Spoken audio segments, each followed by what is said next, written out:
قل يتوفاكم ملك الموت الذي وكل بكم ثم إلى ربكم ترجعون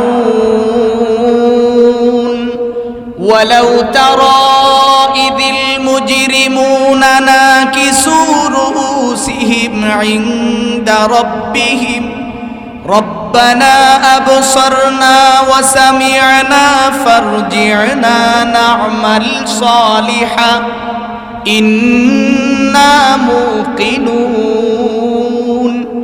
আমার ভাইজান আল্লাহ তাআলা বলেন ওগো নবী পৃথিবীর মানুষদেরকে বলেন আমি একজন ফেরেশতা নিয়োজিত করেছি মৌতের কাজে যার নাম হলো মালাকুল মউত আজরাইল। কি নাম? আজরাইলকে আমি নিয়োজিত করেছি। যখন তার মরণের সময় হয়ে যাবে আজরাইল সঙ্গে সঙ্গে তার ঘরের সামনে হাজির হয়ে যাবে। আজকের এই দিনটা হলো, আজকের দিন হলো 27 তারিখ রজবের। এই রজবের 26 তারিখ দিন গত রাত্রেই তো প্রসিদ্ধ মতামত অনুযায়ী বিশ্বনবী মেরাজে গিয়েছিলেন। কথা বলেন ঠিক? নবীজি সপ্তম আসমানে যাওয়ার পরে, ওখানে যাওয়ার পরে একটা গাছ দেখলেন, ওই গাছের নিচে আজরাইল দাঁড়ানো। বিশ্বনবী তারে সালাম দিলেন, কিন্তু আজরাইল সালামের জবাবটা সুন্দর করে দেয় নাই, একটু বাঁকা হয়ে জবাব দিলেন। তাফসীরের কিতাবের মধ্যে লেখা হয় ক্ষমতা যাদের থাকে তাদের সালামের উত্তরের ঢং কিন্তু ভিন্ন। 5টা ছেলে যদি লাইটল হয় তাই সালামের জবাব দিব এক রকমের, আর যেই লোকের কোনো ছেলে নাই ওই লোকের সালামের জবাব কিন্তু আরেক রকম। আজরাইল তো ক্ষমতাবান, কারণ আমি মানুষ মারি, আমার পাওয়ার ভিন্ন। নবীজি জিজ্ঞেস করে, জিবরাইল বুঝলাম না, সবাই সুন্দর করে সালামের জবাব দিল, ইলা এরকম গার বেঁকা করে তাকায় রইল কেন? জিবরাইল বলেন, ইয়া রাসূলুল্লাহ, চিনলেন না ইনি হলেন আজরাইল। নবীজি বলেন, যেহেতু সে আজরাইল তার সাথে আমার একটু সম্পর্ক করা দরকার। কাছে গিয়ে জিজ্ঞেস করে, ভাই আপনার কাজ কাম কি আমার একটু শোনান। আজরাইল জবাব দেয়, আমার কাজ কাম আপনি বুঝতে পারবেন না। যদি বুঝতে হয় সপ্তম আসমানে যায় দেখেন হযরতে ইদ্রিস বসা আছে, কারণ আমি তার জান কবজ করেছিলাম। ওরে জিগান, তাহলে সে বলতে পারবে আমার কাজ কাম কি। নবীজি বলেন, তাহলে আপনি কিভাবে একই টাইমে এতগুলি মানুষের জান কবজ করেন? আজরাইল সঙ্গে সঙ্গে জবাব দেয়, নবী আপনি ভালো করে শুনে নেন, আমার সামনেই দেখেন একটা গাছ আছে, ওই গাছের মধ্যে প্রত্যেকটা মানুষের নাম লেখা আছে।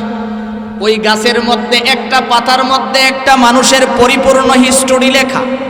পাতাটা যখন হলুদ হয়ে যায়, ওই বান্দার রিজিকের জিম্মাদারিতে যেই ফেরেশতা থাকে, ওই ফেরেশতা তার ঘরের সামনে যায় চোখের পানিগুলি ছেড়ে দেয়, কেঁদে কেঁদে বলে, ভাই আমারে মাফ করে দিও, দীর্ঘদিন পর্যন্ত তোমার রিজিকের জিম্মাদারিতে ছিলাম, আজকের থেকে তোমার রিজিকের কৌটা শেষ হয়ে গেছে, আর রিজিকের জিম্মাদারি আমার নাই, আমারে ক্ষমা করে দিও।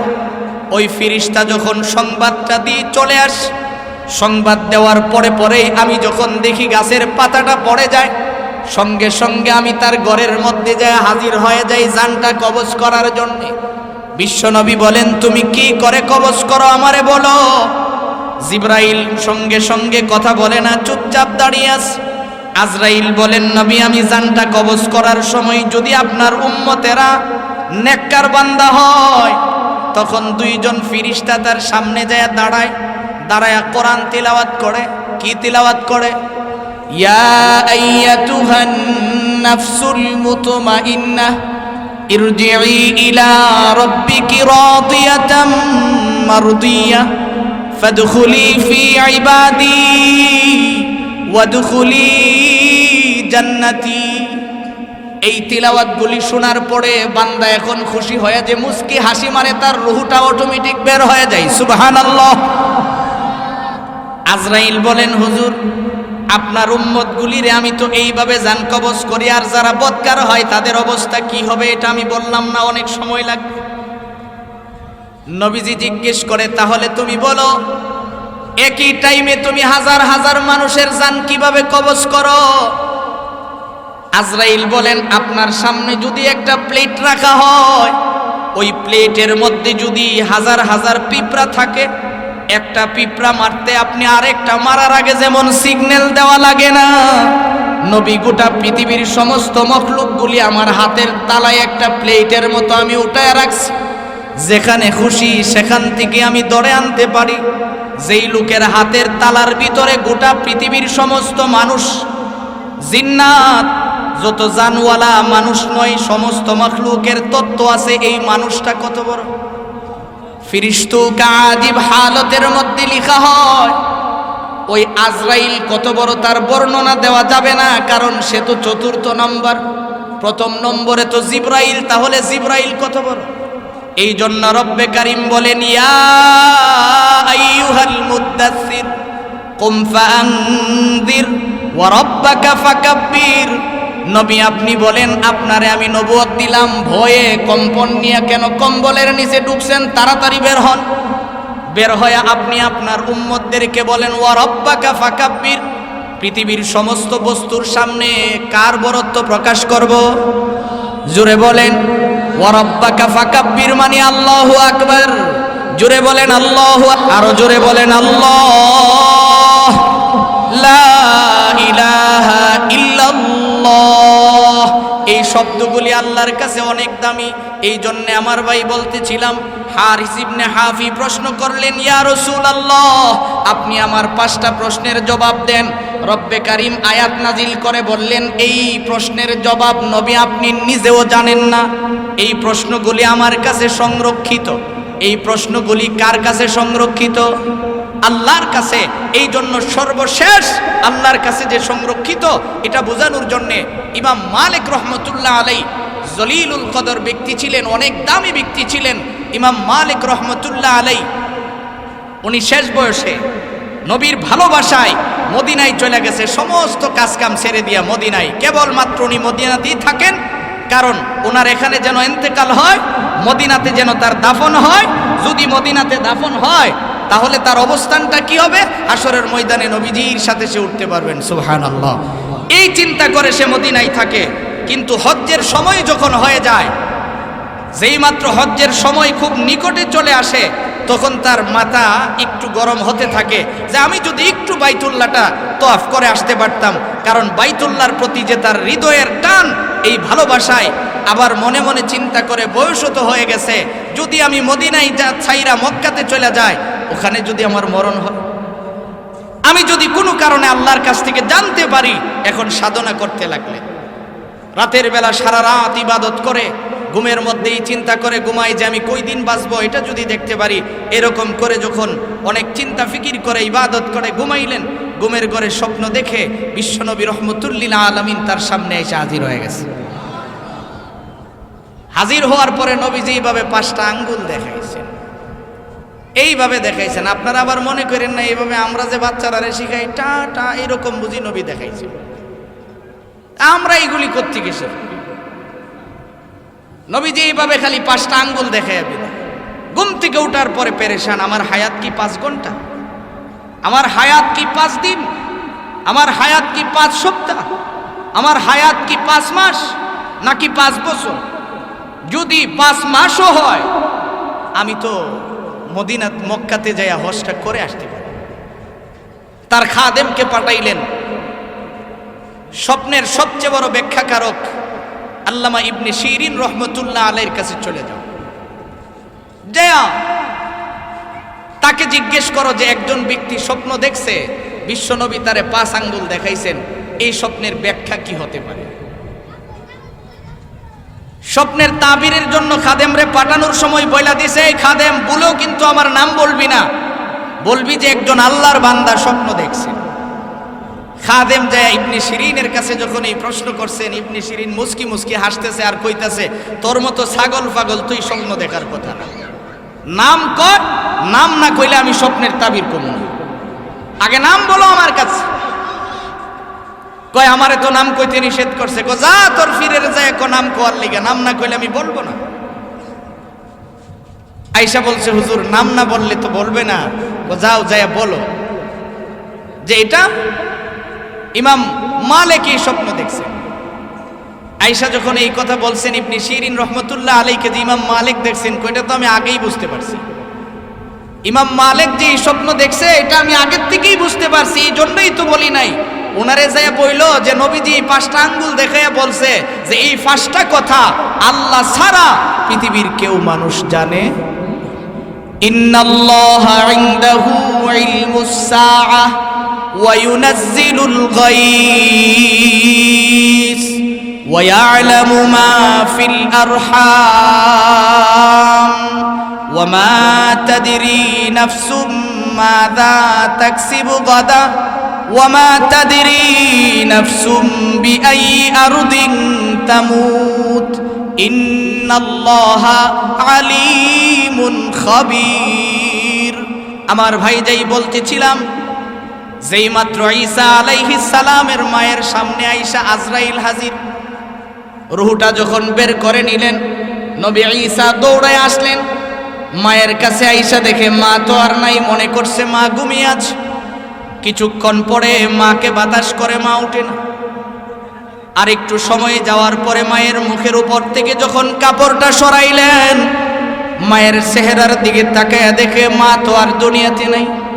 কান্নাকাটি শুরু করলেন, মনে মনে চিন্তা করে কায়দা লাভ কি, মাকে তো দাফন করতে হবে। কিছু সময় পরে যখন মায়ের কাছ থেকে কান্না বন্ধ করে বাহিরে আসলেন, দেখে কতগুলি মানুষ বের হয়ে আসতেছে। এদিক দিয়ে সাদা পাঞ্জাবি পায়জামা পাগড়ি পরিধান করা। ওদের কাছে যায় সালাম দিয়ে বলতেছেন, ভাই আমার নাম হলো ঈসা, আমার মায়ের ইন্তেকাল হয়ে গেছে, তোমরা চলো না আমার মাকে আমরা দাফন করব। নবী ঈসা তাদেরকে নিয়ে আসলেন, মাকে জানাজা দিয়ে দাফন করলেন। প্রাপ্তবয়স্ক হওয়ার পরে যখন নবুয়ত পাইলেন, একদিন মনে মনে চিন্তা করলেন, আমার মা পৃথিবীর থেকে বিদায় হওয়ার সময় তো আমার সাথে শেষ কথাটা বলতে পারে নাই।